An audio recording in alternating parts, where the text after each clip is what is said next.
एक छोटा सा गांव था। वहां पर एक आदमी पहाड़ पर पत्थर तोड़ने का काम करता था। उसको अपनी जिंदगी से कोई गिला शिकवा नहीं था। पूरा दिन वो काम करता, मेहनत करता, दिन के एंड में जो थोड़ा बहुत पैसा मिलता वो जा करके अपने परिवार के साथ में थोड़ा सा टाइम स्पेंड करता और चैन से सो जाता। तो एक दिन रोज की तरह वो अपना काम खत्म करके अपने घर की तरफ जा रहा था।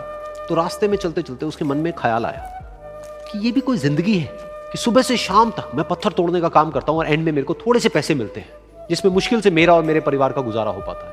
काश कुछ ऐसा हो जाए कि कहीं से मुझे कोई ऐसी शक्ति मिल जाए कि जो भी मैं चाहता हूं वो सच हो जाए। वो अपने घर पर गया, उसने खाना खाया, लेकिन उसका ध्यान खाने की तरफ नहीं था। उसके दिमाग में यही ख्याल चल रहा था।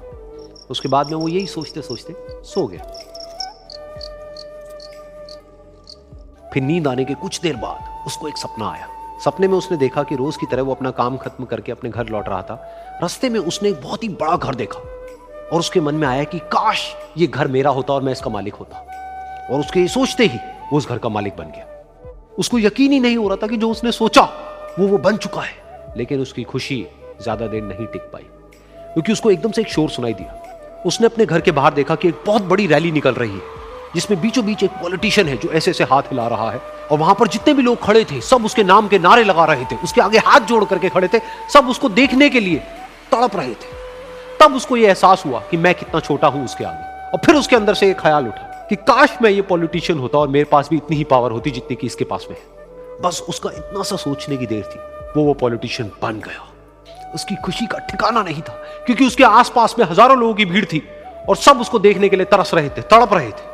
लेकिन उसकी ये खुशी भी ज्यादा देर नहीं टिक पाई। धूप बहुत ही तेज थी और उस पॉलिटिशियन को आदत नहीं थी इतनी गर्मी में रहने की। तो उस धूप की वजह से उसको चक्कर आ गए और वो बेहोश होकर के गिर गया। फिर उसको एहसास हुआ कि ये पॉलिटिशियन सबसे ताकतवर नहीं है, ये जो सूरज है ये सबसे ताकतवर है। और उसके मन में आया कि काश मैं ये सूरज बन जाऊं तो मेरे आगे कोई नहीं टिक पाएगा। और उसका इतना सा सोचने की देर थी और वो सूरज बन गया। और वो खुशी से पागल हो गया, क्योंकि पूरी दुनिया को वो ही रोशन कर रहा था और पूरी दुनिया में ऐसा कोई नहीं था जो कि उसकी रोशनी को रोक सके। लेकिन उसकी ये खुशी भी ज्यादा देर टिक नहीं पाई, क्योंकि कुछ ही देर बाद आसमान में कुछ काले बादल आए जिन्होंने कि उस सूरज की रोशनी को रोक दिया। फिर उसको यह एहसास हुआ कि इस दुनिया में ऐसा भी कोई है जिसमें दम है उसकी रोशनी को रोकने का। और उसके मन में एक ख्याल उठा कि काश मैं वो बादल बन जाऊं।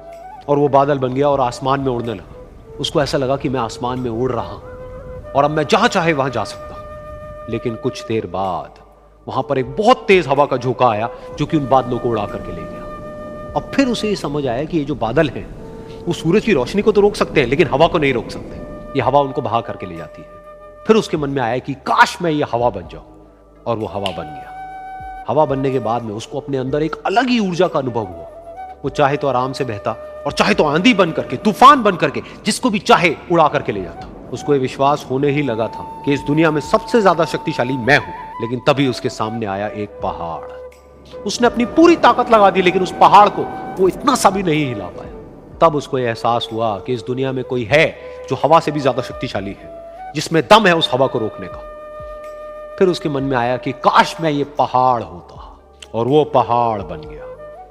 लेकिन हर बार की तरह इस बार भी उसकी खुशी ज्यादा देर तक नहीं टिक पाई। उसको एक जानी पहचानी सी आवाज सुनाई दी और साथ ही साथ उसको दर्द होने लगा, जैसे कि कोई है जो उसको तोड़ रहा है, उसको मार रहा है। तो दर्द से वो चीखने लगा और उसके मन में आया कि काश मैं वो बन जाऊं क्योंकि इस पहाड़ को तोड़ने का दम रखता है। लेकिन इस बार उसकी ये ख्वाहिश पूरी नहीं हुई। वो रोने लगा, चीखने लगा, चिल्लाने लगा। उसने अपनी पूरी जान लगा दी लेकिन इस बार वो नहीं बन पाया। उसका दर्द बढ़ता ही चला जा रहा था और दर्द की वजह से एकदम से उसकी नींद खुली और सामने शीशा था। उसने शीशे में देखा और उसको समझ आया कि सपने में मैं वो क्यों नहीं बन पा रहा था जो मैं बनना चाहता था, क्योंकि असलियत में मैं वो ही हूं।